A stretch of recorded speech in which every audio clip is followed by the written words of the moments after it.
Welcome to Rosalie's Filipino-Italian Kitchen.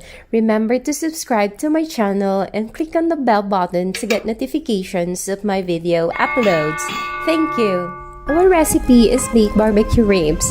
Watch until the end of this video to discover my secret and how to make delicious baked barbecue ribs. Our main ingredient is fresh pork spare ribs.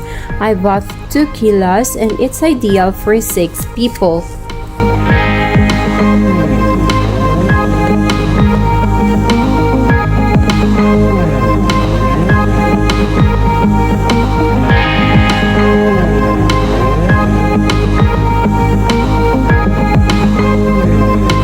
Rinse fresh pork spare ribs before we add all the seasonings.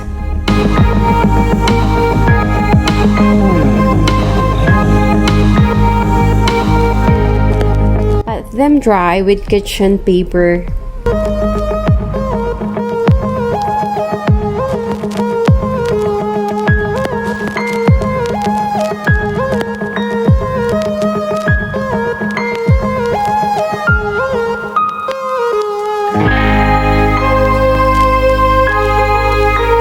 Finely dice cloves of garlic.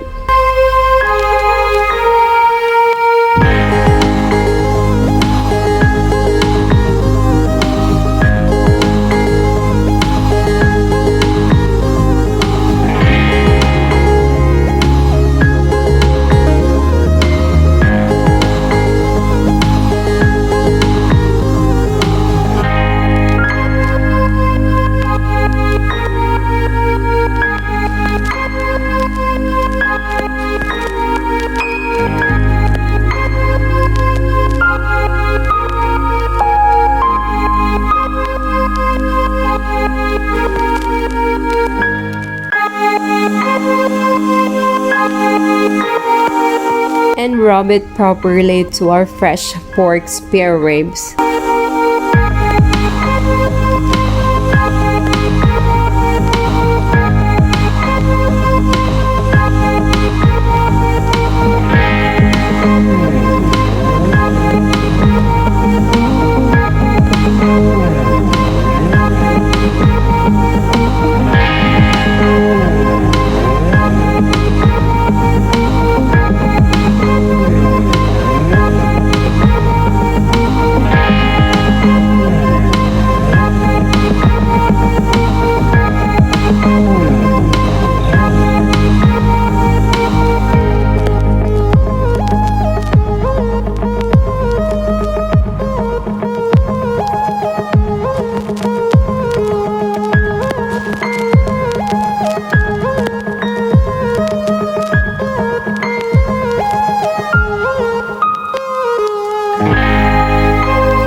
Sprinkle salt.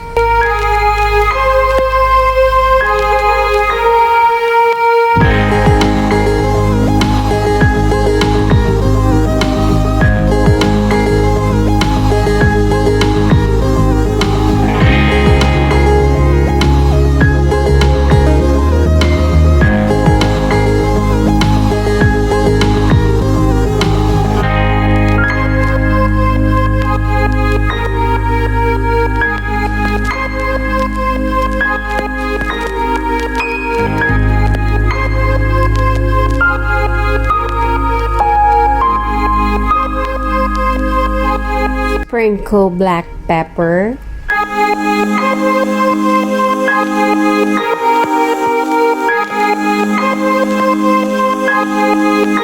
And rub it properly to our fresh pork spare ribs.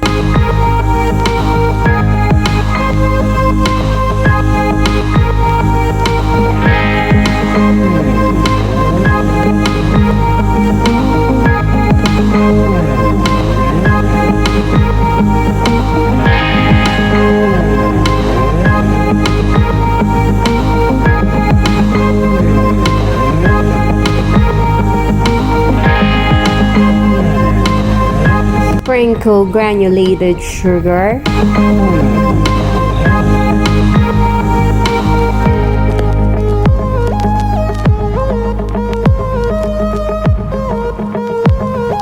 And again, Rub it nicely.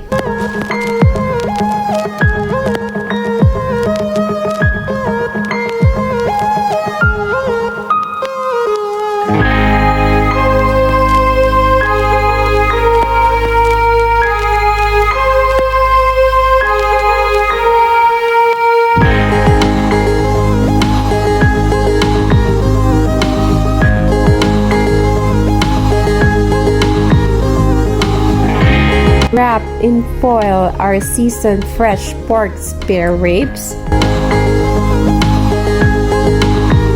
and put them in the fridge overnight.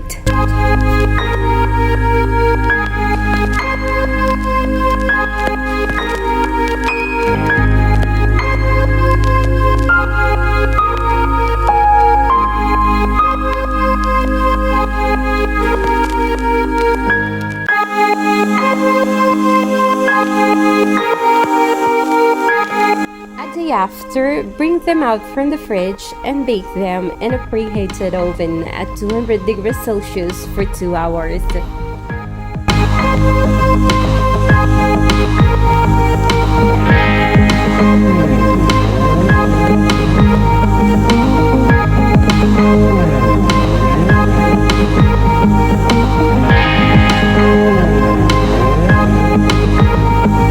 Waiting for our baked barbecue ribs, let's prepare barbecue sauce.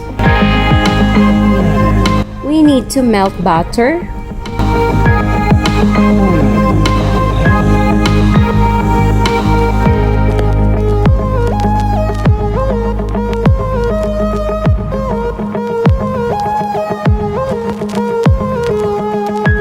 add sliced garlic,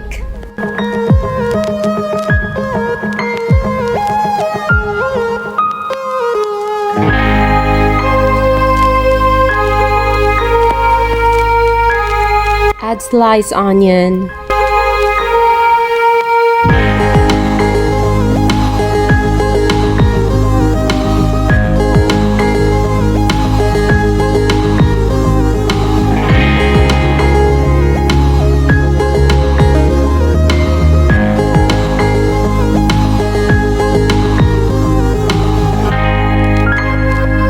add tomato sauce,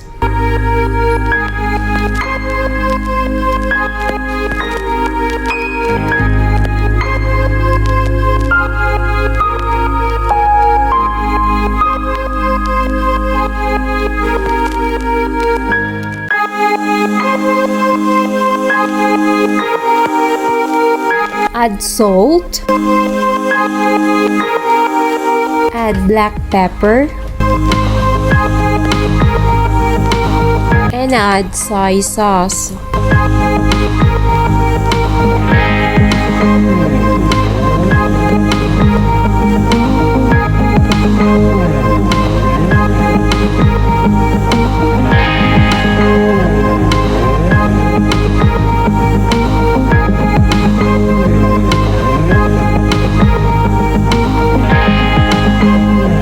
Cover and simmer for 5 minutes.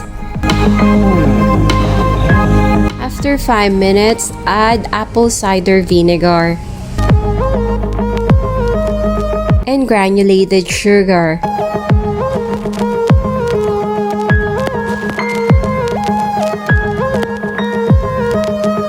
Cook for another 20 minutes.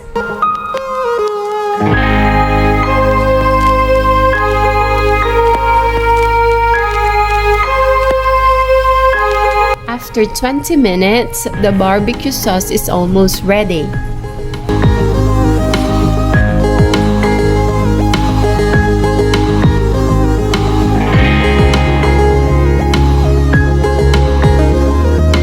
Add honey and cook for at least 2 minutes more.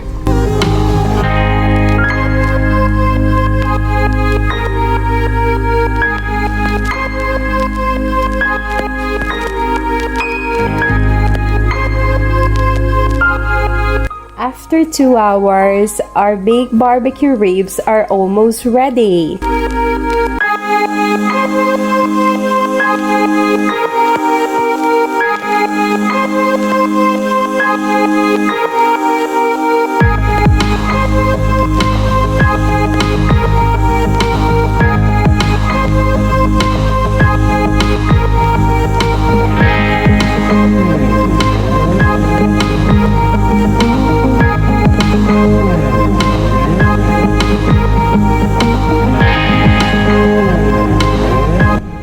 apply the first coating of barbecue sauce.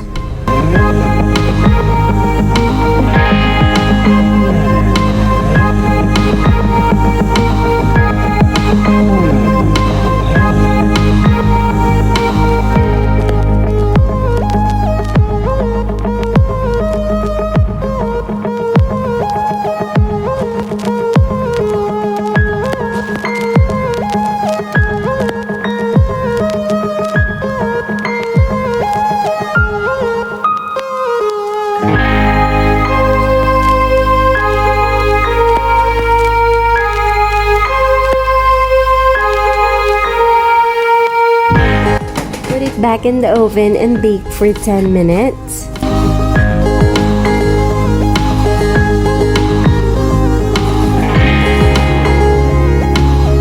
This is the second coating of barbecue sauce.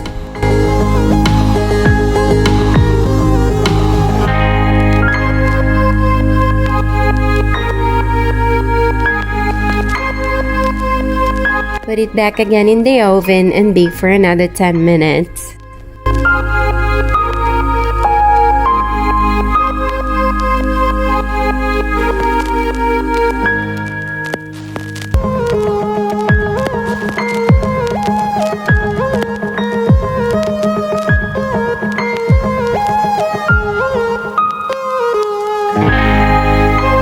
This is the third and last coating of barbecue sauce. Put it in the oven and bake it for another 10 minutes more.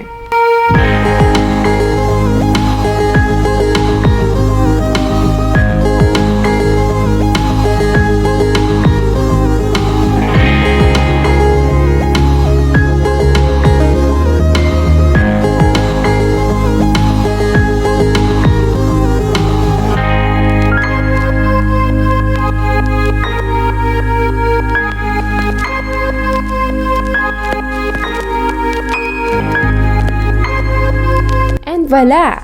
After 2 hours and a half, our baked barbecue ribs are ready. It's soft, tender, and juicy. It's finger-licking good.